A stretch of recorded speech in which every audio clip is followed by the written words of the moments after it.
We are going to take a look at the upper echelon, who is one of actually the most objective YouTubers that I'm watching, along with Metatron, and he is giving us some insight about two particular YouTubers, content creators that actually are pushing a narrative that does not help anyone. We're talking about, of course, the anti-woke movement, which I also, you can say I'm a part of this, but I'm actually objective and I do not call things woke where they're not woke. I just don't pull things out of my own ass and speak nonsense just for the sake of views. I'm telling it like it is, and that's why I respect the upper echelon. So let's see what he says. Let's take a look at his video, and we're going to discuss very interesting points that he made. So what are people mad about? Well, there's a few things, but mostly people are angry that the game contains a romance option where Henry, the main character that you play, can sleep with Hans, his friend. On a personal note, I think Hans is just a completely obnoxious character. So in my playthrough, I'm insulting him and calling him pretentious or insignificant is a specific one that comes to mind every single chance I get. That is very funny, actually. I'm yet to play the game here and stream it for you guys and see how I feel about it. Obviously, I'll never experience the romance dialogue because I deliberately tank my reputation with him. But even if you tried to find this dialogue on purpose, it's one scene in a game that has like over 100 hours of content. The thing is, people really care about this, and the rumors about this game being woke have been circulating since well before it ever released. Here's some slop article right here about how the game is reportedly banned in Saudi Arabia, which says, quote, "It seems like the highly anticipated title is promoting an agenda via unskippable cutscenes, which has caused Saudi Arabia to ban it in the country," end quote. But if you have any understanding of this franchise whatsoever, you would know that 0 cutscenes in either product, the first or the second one, are unskippable, not to mention the fact that the game has not actually been banned in Saudi Arabia.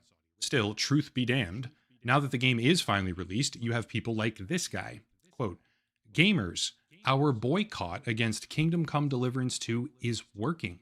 Huge victory. The game is already trending down a mere 7 hours after launch. Get woke, go broke. Gamers are tired of LGBTQ propaganda in games," end quote. Except, Okay, first of all, I just want to say that perpetuating lies and pushing woke stuff when there are no woke stuff, like we're gonna further see here, it's just disgusting to me. It is horrible. I mean, how can you want to like dig a game into an early grave or anything really to just destroy its reputation on purpose just to get clicks? You are pathetic and a horrible human being. That's what I'm gonna say. If you wanna fight really wokeness, fight the real wokeness, be objective with yourself and with everyone else, and stop being a pathetic loser. That's what I'm gonna say.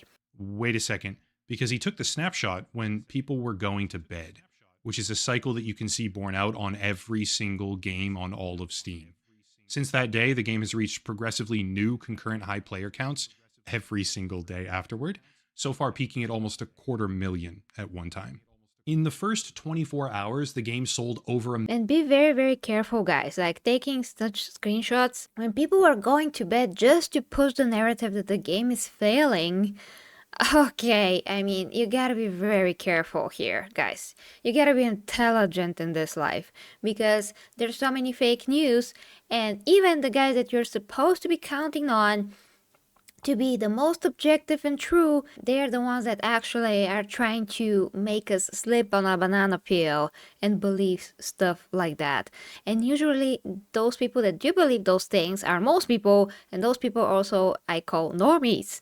You shouldn't be a normie. You should be waking up and actually really see and check your own information, or at least watch creators that will always tell you the truth like it is, like Metatron, like myself, who are going to check the information for you and for ourselves, make damn sure that we are talking a lot more truth than not. And if we are saying something that is not true, we're going to make damn sure that we're going to correct ourselves. 4 hours, the game sold over 1 million copies, which is twice as many in half the time compared to the original, by the way. And when you contrast that with its development budget, which was something like $40 million for the sequel, the game is already earning tens of millions in profit very easily. You might be thinking, well, that guy was probably joking because no one is that stupid. But you'd be wrong, because he doubled down the next day saying, quote, "Guess what? Kingdom Come 2 is trending downwards again, LOL. I don't think this game is turning a profit anytime soon. Get woke, go broke, 100% non binary as like a little stupid joke, end quote. Once again, you're probably thinking no one on planet Earth is that fucking stupid, but you'd be wrong because this guy contributes to a publication. I don't know if I should call it a publication, that sounds way too legitimate for them, but he contributes to a thing which writes articles like this: Kingdom Come Deliverance 2 features graphic depiction of child that right there, bad stuff, which is quite shocking, to be honest. And this article was followed up with a statement that reads, quote, watching the entire anti-woke movement rally in unison against the horrible woke fest that is Kingdom Come Deliverance 2 is a beautiful sight to behold, end quote. Strong stuff, man. Very, very compelling, yeah. Well, the Fandom Pulse Substack, which is what he contributes to, is run by this guy, who claims to be a number one best-selling author by standing for Christian values. Okay, guys, so for those of you that don't know, on my main 40k Empress channel, I did call out John De La Rose, also called out Endymion. And the guy that writes the articles for him, I'm just gonna go back a little bit, is this guy. I mean, Fandom Post basically is John De La Rose's site where he writes all the articles. You can see here is, I mean, down below is the guy that also has a YouTube channel. I can never remember his name, but yeah, he also has a YouTube channel. Him and De La Rose are pushing literally fake news at times. I mean, not always, but obviously they do want to make a living. So what is the best way to make a living all the time? Well, not be objective and just push fake news. Like, why the heck not? I mean, it's one thing to explicitly say that you're speculating on something and actually present the speculation as a pure fact and something that is happening or is going to happen for sure. That is also how Endymion talks.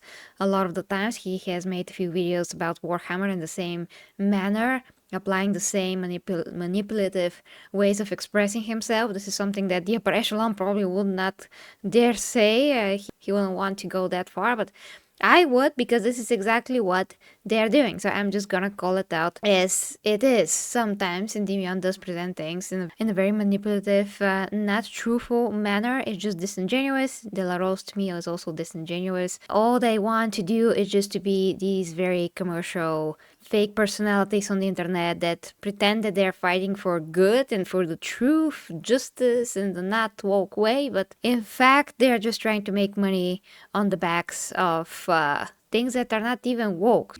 Yeah. And it turns out he's got a massive thread about how the game is an insult to Christians and gamers. What's more, this entire narrative about the game being woke is propped up and perpetuated by other influencers as well as YouTubers, like this dumbass, who has an entire video about how Warhorse Studios, which was acquired in 2019 by THQ Nordic, which is itself a subsidiary of Embracer Group, was commanded to put the woke agendas in their game. No joke, because a random guy on Twitter posted an extremely obvious and sarcastic troll tweet. Even better, these three, shitsketeers, doubled and tripled down on the idea that Hans, who the character can romance for a skippable cutscene, is 15, because a codex entry says underage in it and gives a historically accurate description of who he was in the real world. Just one issue with that part: the entire game is motion captured by actors who are like 30 plus years old, because the video game adaptation has aged them up deliberately like 15 years. And these characters, Henry as well as Hans, have been sleeping around in bathhouses and romancing love interests since the start of the very first game. You actually get a massive buff to your character by sleeping with people, and that's been true this entire time. Notice how the outrage is only focused on the fact that Henry sleeps with Hans, and the supposed underage nature of that relationship, and not the bazillions of women that Hans slept with across the franchise so far. On top of that, since we're apparently using the Codex as our immutable truth doctrine, and thus using it to say that the game is showing illegal material, which they've directly claimed. Another one of the game's characters, Sir Markvart, according to this codex, died in 1402, which is a year before the game supposedly takes place. Obviously, this means that codex entries can't be taken at face value because the development team have indisputably deviated from them in both a literal and creative sense. There's this bizarre and spreading narrative right now that Kingdom Come Deliverance is a Christian game betraying the gamers. But that's like saying that a rock song which talks about Christianity is a Christian rock song. Christian rock, by the way, is its own genre, obviously. And just because a song decided to talk about a Christian setting or Christian themes or Christianity in general, it doesn't turn the final product into a whole new genre. Remember that earlier example, Hogwarts Legacy. With Hogwarts Legacy, a group of, I'm trying to not be overly insulting right now, a group of extremely dishonest people who really had no actual interest in the game itself attempted to boycott the product because they didn't like some sort of perceived social slight against them, and they failed completely because the game was good.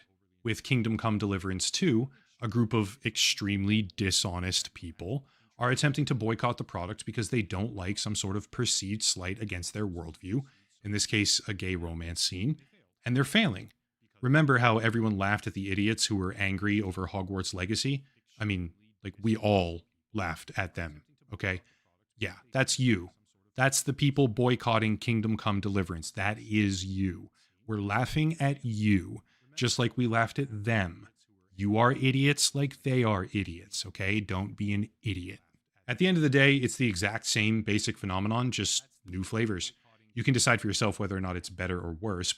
Yeah, that's the people that basically don't understand nuance, and that in an RPG game you have free to choose some things that maybe not that good. I mean, some people literally playing this game as criminals by this point. The guy Word Tabai, the channel, he's a very funny guy. Yeah, he's playing Henry as a psychopathic maniac who just kills everything and everyone. So this is not good, but in his real life, he's not like that, of course. So that's the beauty of RPGs. You can do whatever, and but there's still consequence in the game for that. If you cannot think straight, if you're just too butthurt about certain things that will not affect your gameplay, because if you don't want to be gay, you will not be gay in this game. You will actually never see that. As a matter of fact, I mean, the studio just wanted to give some options, and that doesn't mean that Henry is gay. It means that Henry is whatever you make him to be. That's the point of a freaking RPG. But let's not pretend it's wildly different. Two groups of people, for different reasons, decided that a video game should conform to their worldview. To make that happen, they're inventing things and stretching the truth, trying to bludgeon those around them socially into conforming. And I'm not sure about all of you, but I'm kind of a contrarian, obviously. So when someone starts using deceptive tactics to make me do or think whatever they want, I don't respond very well to it. It doesn't matter if it's a puritanical movement that doesn't want games to feature any of the choices that they disagree with, or if it's some sort of diversity quota that seems hell bent on supplanting existing narratives to push their ideology, which is also bad. Because for me, both of these groups are equally frustrating when they gain power and do this dumb shit to the games that I like. A lot has changed in the past few years, and now it's a little bit surreal watching the anti woke types suddenly start doing and saying all these things that are so closely echoing what their woke enemies did before them. Hopefully, we can all get a little bit more self awareness from this, because doing all the things that you used to cry out against is probably not the solution. Bottom line, Kingdom Come Deliverance 2 has nothing to do with woke ideology. I've played it for like 40 or so hours so far, encountered literally none of that stuff, with the weirdest thing being a bandit who said trust but verify, which made me sort of laugh because I think that's a Ronald Reagan quote, maybe. And the people who are outraged over this are a joke. Their logic is non existent. I mean, maybe they're just doing it for profit, which seems more and more likely because, I mean, intellectually, no one can defend the positions that these people are taking to criticize this game. Like, it's indefensible, but whatever. They're just a new, morally self obsessed version of the same problem that video games have been grappling with for so many years, which is people that don't even play the games trying to dictate what's in those games. It is, with as much emphasis as I can possibly put on this word. Yeah, like I said, they are doing it for profit. They're being disingenuous on purpose. So absolutely, I do agree with the upper echelon. Absolutely. So yeah, guys, just be aware of people like Endymion and people like John De La Rose, because they are going to like deliver 100%. They're going to deliver some truthfulness, but they're really trying to destroy literal good things, and that's not okay. That's just not okay. Love you guys. Till next time. If you want to support the channel, you can go to my other channel, the 40k Empress. I do have a Patreon on there. YouTube doesn't allow me to post links here yet, so check some of my other videos and expect more videos like these here on the channel. Let me know if you like it, if you disliked it. Share to your friends. In any case, love you guys. Bye bye.